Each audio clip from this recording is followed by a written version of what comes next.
We're late. Real late. See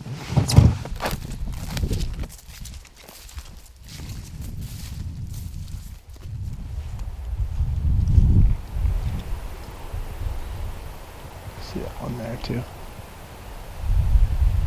There's 3 of them. 4 of them. Let's just spook them before they get too curious about what we are. 6 of them.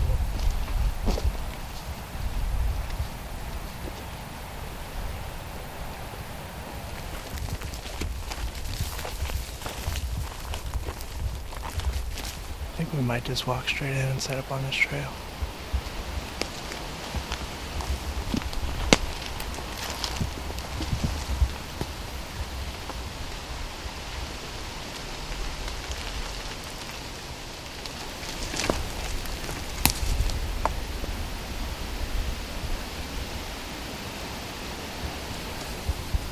I think it'll fit.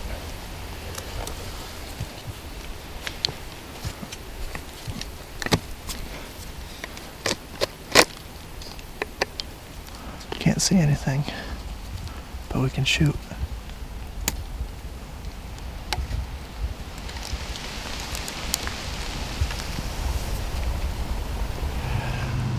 Well, it's just after 5 o'clock, and like I said, at the car we are late. What was there, 7 deer on the field when we got here, Logan? They were all does, and I just tried to spook them as fast as we could. I didn't want them to get too curious, and then they start blowing and running around, but they just trotted back in the woods. And as soon as they did, Logan and I just kind of rushed up here because I knew that they'd probably just come right back out. And sure enough, we had 2 fawns come through already as we were setting up. So our wind's good. It's kind of just blowing right back out towards this field. And I'd expect these does that we spooked off earlier to be back out any minute here. I can actually see one out on the field right now, but we got a northwest wind. And last night I drove by this field when it was just about dark. There's 5 bucks out on this alfalfa field, and all of them looked like something I might shoot, and one for sure that I would shoot. In fact, I got a camera up on the private, kind of the way we access to get in here closer to the road on the field. And I checked that the other day, and I know that there's for sure a buck in here that I'll shoot. So hopefully he's coming off the public here, and he comes by tonight. This is the spot that we got permission to access the public land through, and we're right on the border of it tonight. Just based off the way things have been going this year, kind of learning that we probably don't have to push in quite as far right off the bat here, especially if it's a spot that we don't think has been pressured. And I think this one definitely hasn't been based off what I saw last night on that field. We got a fence opening with a couple scrapes right back behind us where these deer are going through. And we're kind of sitting right at the top of the ridge where these deer filter out onto this field.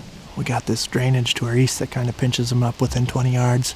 And then the big main trail on the ridge here is about 25 yards, so should have at least some deer come by in range tonight. And there was well-used buck bedding areas on both sides when we scouted it 2 summers ago. This summer we saw tons of bucks out on this field, and it just seems like there's a pretty high density of nice bucks in here. This great weather in October is continuing, and I think somebody's going to have a legit chance at something tonight.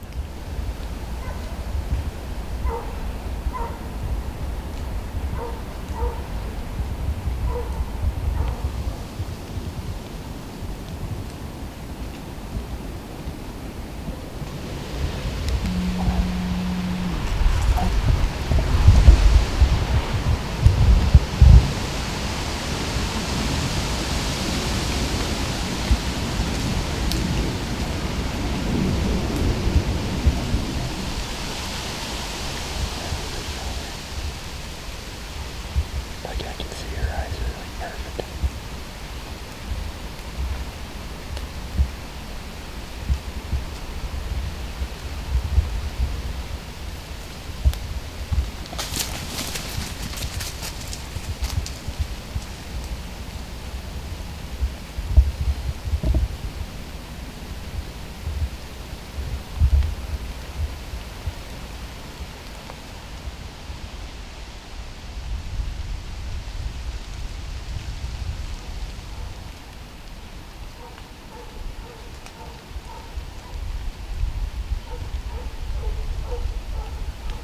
Sounds like there's another one coming, Logan.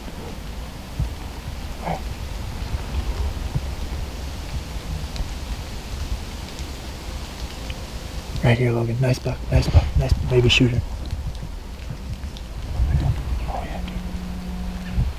That's that goofy one. You want him? Go on. What? Good? Yeah. Right there. Watch him. Listen. He might fall right there. You see him? No. Oh, yeah. Walking.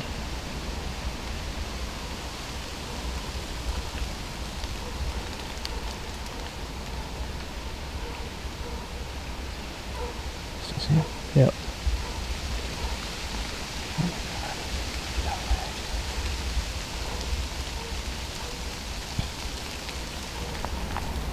Is he still right there? I can't tell. I just gotta watch for a bit here. Yeah, that's fine. I'm trying to learn from me and Ted's mistake there. He did walk away, and I never did see him fall. And I had it tucked right up against that shoulder. We got plenty of time here, so we're probably just gonna get down, I think, and wait till Greg and Zach and Ted get back to the house here tonight and watch this footage on the big screen. But that was awesome. I haven't been able to do an update, but as you guys can see, those does were real sketched out because Logan and I made a real big mistake when we walked in here. I wanted to set up a little bit further into the timber, but we went too far. This was the right tree. Had we come over the fence and just came right straight to this tree, we would have been fine, but we got our ground set out in front of us there, and they were all acting kind of funny, and I was worried that if a nice buck came in that he would really get funny, but he walked right over the top of it. We see that a lot. It seems like to just be the deer's personality. Some bucks, even big bucks, just don't seem to care. Warb and I, when we were in Missouri last year, we had that big one come in that he shot at. He got kind of sketched out, and then a couple minutes later we had one walk right by, right through our ground scent. So I'm pretty jacked. I didn't have time to get nervous, and that was one that we had on camera right up by the road there. That's actually going to be my first public land buck with a bow. We're going to have to go back and watch it again. I would have liked to see him fall right there. I mean, he just slowed down, and he looked like he was hurting pretty bad, but I don't know. I'd like to see him go down. He stopped there for a while and then just kind of walked off, so we're going to have to kind of be a little cautious here. Alright, well, we're going to go grab the arrow, maybe look at a little bit of blood, but I last saw him not too far away, so we're just going to sneak out, go watch the footage, kind of consult with the guys, and we also want to get out of here just because every single deer walked by within 20 yards on that same trail, so I think this would be a pretty good spot for Greg to come in here and whack one with the recurve. It's pretty bright. I think it exited maybe through liver, but that looks good up there. We got in here and there's all these fresh rubs. We had walked kind of to where that one was. Didn't see a tree. So we hopped back up in this oak right over my shoulder. Not very high up, but I was just facing where I could shoot sitting down. And Logan was right over my shoulder on the back side of the tree. We knew that was the right tree, but like I said, we just kind of messed up walking through there, but ended up working out still. I'm just going to kind of look at some blood here, then we're going to back out. It's real bright. It's got bubbles in it, so Logan and I are pretty pumped. Ready? Let's get out of here. What are you going to type? Anything? Or just I'm probably just going to send that picture to him and not answer him for a little while. Make him wonder. Hello? What's that? You know what that is. What'd you do? I got that goofy thing, I think. Are you serious? Yeah. When did you shoot him? Just now? Oh, probably 40 minutes ago. What, was he coming out there perfect? What the heck happened? Oh yeah, he was like 10 yards. We didn't see him fall, but I mean, there's good bright red blood and hit him like perfect up and down. It might just be just a touch back, but I could see blood. Way. I could see blood pouring out of him when he was walking away. No way. 10 yards. Well, Logan and I are gonna head back to town.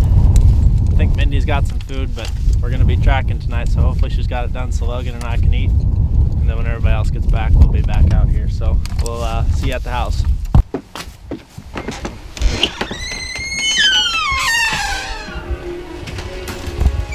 Oh, you guys are back early?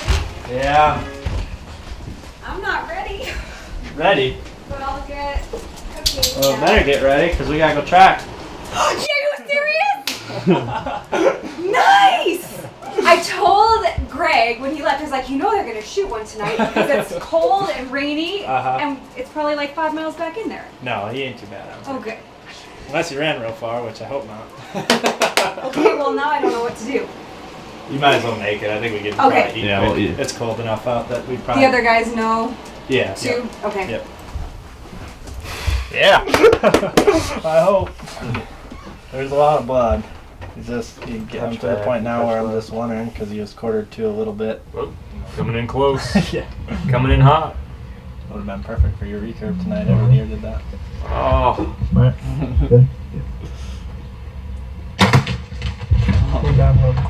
But I wish it was a little bit closer to the shoulder and a little higher. Yep. A few inches up and a few inches forward.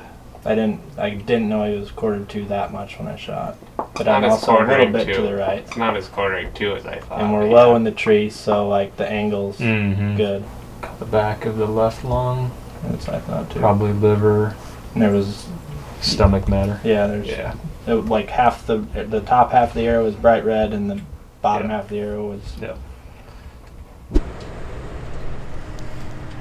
Well, it's starting to spit a little snow, and we're just trying to get this deer cart situation figured out. Got one pin, don't have the other one, so I think we're gonna try to ratchet it together. It's been about 4 hours, and we're gonna go try to find them now. It's starting to spit snow, like I said, so these guys went and got, what, 5-6 coffees, so we'll all be caffeinated and ready to drag this thing out, hopefully. If we can get this together. We might have to drag it instead of roll it. There we go.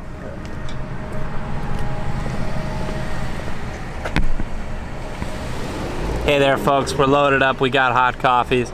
Put a little bit of vanilla in there for this one. Going kind of the wimpy version. But, you know, want a little sweet drink, warm up. Here we go, we're looking to track. What do you think about this snow? I hate it. Oh man, I'm mad about it. I'm sitting in the heat, letting the snow in. I'm gonna roll this window back up. I can't handle it. All right, hop inwards. Oh yeah. I wish I could get dragged out like this. This is how Ted's gonna have to be taken to the stand every time we hunt now. I'll carry All right, get up. I think that should hold him. Let's do this.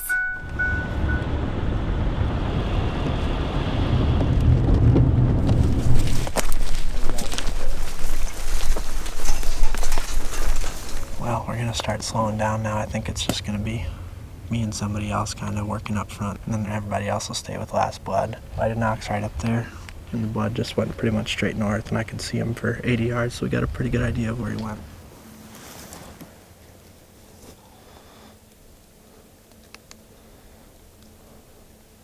Yeah, there's a lot of bubbles in there. Okay, yep.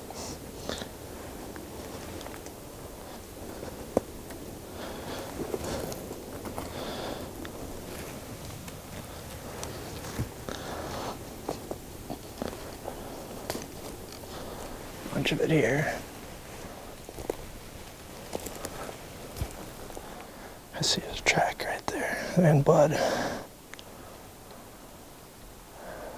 Well, we went about 80 yards, and the blood's good. I wouldn't say it's great, but he's kind of just following this main deer trail. So the cover's starting to get thicker up here, and we're hoping he just laid down on this thicker cover, and he's gonna be right over this hill.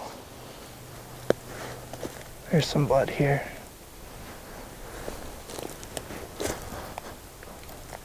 There's a fair amount right here, Greg.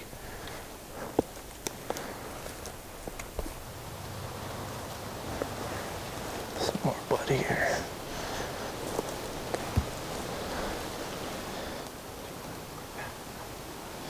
He's kind of going on this trail right here, it looks like.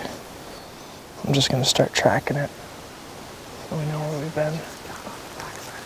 I think so too. Zach, you maybe go that way, I'll go this way.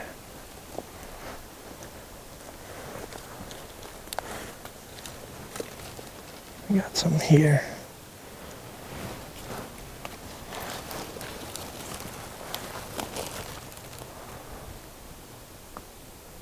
Some more up here. Get up there to set up for the wind better. That's what I was gonna say, going back with the back, wind at his back. So I'm guessing there's a small secondary off Yeah, this there's that finger there that we scouted during the summer for sure. Because there's two of them that lay down in there. Go ahead, I think. Might just be going right back to the bed he came from, you know. Probably. I figured maybe we'd walk right by this big rub. That's probably where he came up from. Right here, son. Well, we got a little turnaround again. I don't know if blood's dwindling off or maybe he just took a couple steps in a direction we didn't expect to, but I got on this deer trail where this big rub is and got back on blood here, so hopefully he just follows this path here now and doesn't throw any loops in this thing.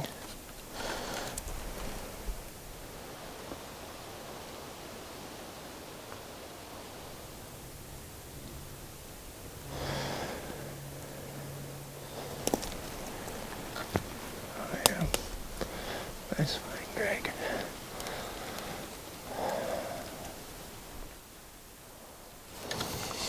A bunch more rubs up here. He might be.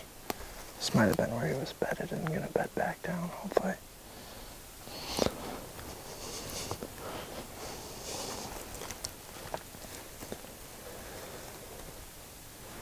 Well, it's about 11:45 right now, and blood is kind of piddled off. It seems like it's getting kind of washed away too with this snow. And we're only kind of finding it on higher vegetation mostly. But he's been following this same trail for at least 50 yards now. And it seems like he's just going right back to maybe even the bed he came from. There's been rubs pretty much throughout the whole blood trail along his path. So we're hoping he's either dead in the first bed or maybe bedded down a couple times and we find him up here within the next 100 yards.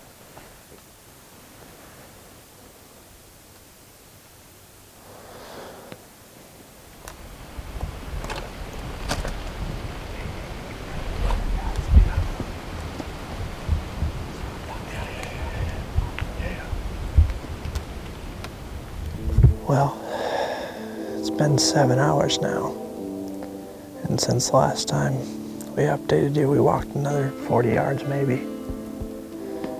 Blood kind of had ran out and we were just kind of all stopped. And Zach looked up and said, "Stop everybody, there he is." And he's not in good shape. And legally we can't do anything about it right now. So we've been sitting here for what? Half hour at least. This is the low point of bow hunting right here. Yeah, we're gonna get this deer. He can not move. We're standing 10 yards from him right now.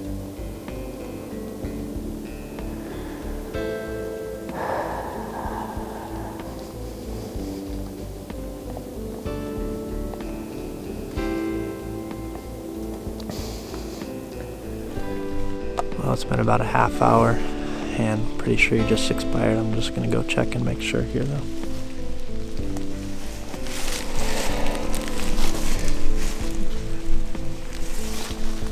I think we're good.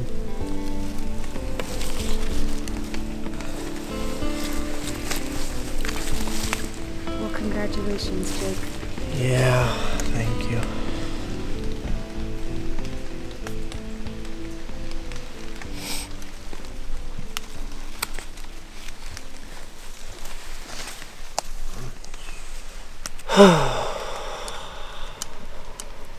Little did we know what we were in for. Yeah. I guess like we were saying though, like I think the biggest thing for me is just, you know, it's not what you want to go through, but it makes you remember what you're doing out here. And I think that, you know, as fun as it is to strategize and stuff, like, yeah, I think you are taking the life of an animal and like it really puts it into perspective. And Like I never thought I would be sad to come up to a buck that I shot, and I was very, very sad. Thankful that like the meat is not going to go to waste, but well, right, and I think that's the other thing too, is like it's worth being out here. So, you know, he expired at whatever time, 140. 140. I mean, if you wait till, first light, that's 7 in the morning. That's I mean, 5, we've heard 6 more coyotes hours. hauling.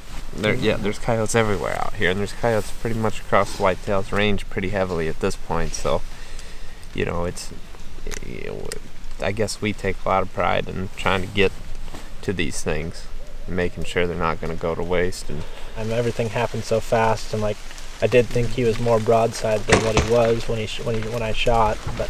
And that's why it's just, important to try to really, really focus. I mean, like that much difference. Yeah. 2 inches, and And he's down, and I mean 40 seconds. When he ran off, I was like, get on him. He might fall right there. Just my vision of the shot is I hit right where I wanted to.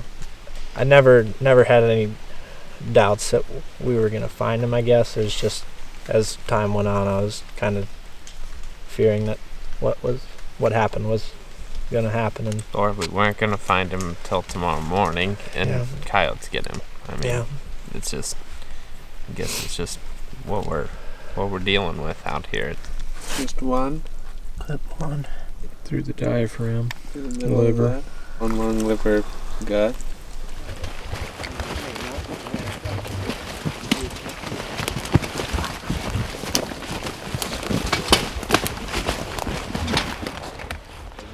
The only time I'm working out and feel like I could just throw up.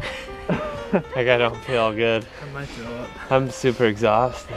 But hey, let's get back on it. He ain't gonna get himself out, you know what I always say. Come on. Come on, baby, show us what you got.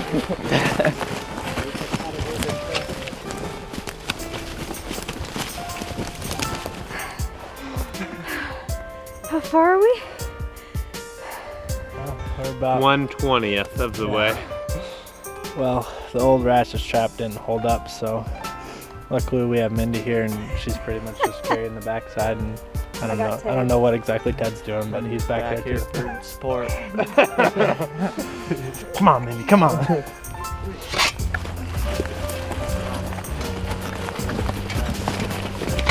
Oh no!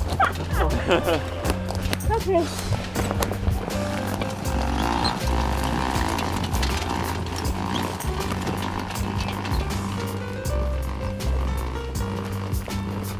I'm gonna lift it, I sure. Use your legs, don't bend your back. Look at that. Mindy is the hero. No, I'm not. But it does feel good that I could actually do it. I could deal without that. A little snow on the Without the ice. I could deal without it being. I could be 20 degrees warmer and I'd be plenty happy. I feel pretty good now. He was all over your trail camera, wasn't he? Yeah, I know. And we just checked it again today, and the most consistent buck on there by far. We have a feeling he was the one leaving most of that sign as we got back into the woods and started tracking him. Just pretty much rubbed steady all the way up through there, kind of where we had scouted 2 summers ago. You guys kind of had scouted that ridge side, and Zach and I were on the other side, but we knew there was good buck bedding on both sides of it, and I knew that we'd probably be in the cards last night. Yeah, I mean, it's a great situation. A lot of times, I think our default mode is to go way back in whenever we're hunting, but as we learned in Minnesota, and as you found on this particular piece of public land, sometimes you don't have to. And one of the big things we're always talking about is access, creative access, and finding ways to get back in where these deer are at and to hunt them effectively. You know, sometimes it's kayak, sometimes it's walking 2.5, 3 miles, and in this case, it was talking to a landowner. Yeah, and that allowed us to just access right through the field there instead of having to walk through all the bedding, and it ended up just working out on the first sit, which is what we talk about a lot. That first sit in is, I mean, generally when you're going to have the best shot, just kind of catching them off guard, and that's what we did last night. So everything worked out as far as finding bucks to hunt, coming up with a strategy to get in there and get close. And one thing we always learn from is the shots, and the shot wasn't exactly what you thought it would be, or maybe even what we thought would happen after we reviewed the footage on the computer. I just didn't realize that he was quartered to as much as he was, and I guess everything happened so fast in bow hunting, and the lesson to be learned is just I had time and the deer was still comfortable. I could have just let him take a few more steps, wait for a perfectly broadside or quartering away shot. Had I made the shot that I thought I made in my head, that deer should have fallen. He should have fallen right there. The deer kind of slowed down to a walk and then walked off. So there's clue number 1 for somebody that doesn't have video. And then, of course, clue number 2 is the arrow itself. You had good bright blood on it, but then also there was some stomach matter. And fat. And fat. So that tells you that the hit was back, obviously, and then a little bit low. At least. So if you have those clues, you know you need to proceed with caution. So like we talked about last night, it was a little bit of a reality check as bow hunters to make 100% sure when you release an arrow that it's a high percentage shot and that you can put the animal down quickly. Yeah, it was definitely a learning experience for me, and I think a lot of the guys in the group, and hopefully you guys at home even. And I hope next time I'm definitely just going to take that extra couple seconds or let them take those extra couple steps to make sure that the shot is perfect. Yeah, I mean, bow hunting is a game of inches and oftentimes a roller coaster of emotion. That's exactly what it was last night. Yeah, we're all happy for you. And, we started off the deer tour with 3 bucks down in 1 week in 2 different states. And here we're hunting our home state of Iowa. And it took a couple weeks before Jake finally got us on the board. But Aaron's in Missouri hunting right now, doing some scouting for the Missouri leg of the deer tour. And then we're just going to keep on rolling. Yeah. How about this weather today? I know. Bluebird day. You guys better get running. You and Ted better get to the stand. I'm ready to get back out with the longbow and see if I can get a deer like this in front of me at 10 yards just like you did. I know. Awesome, man. Congrats. Yep. Thank you guys.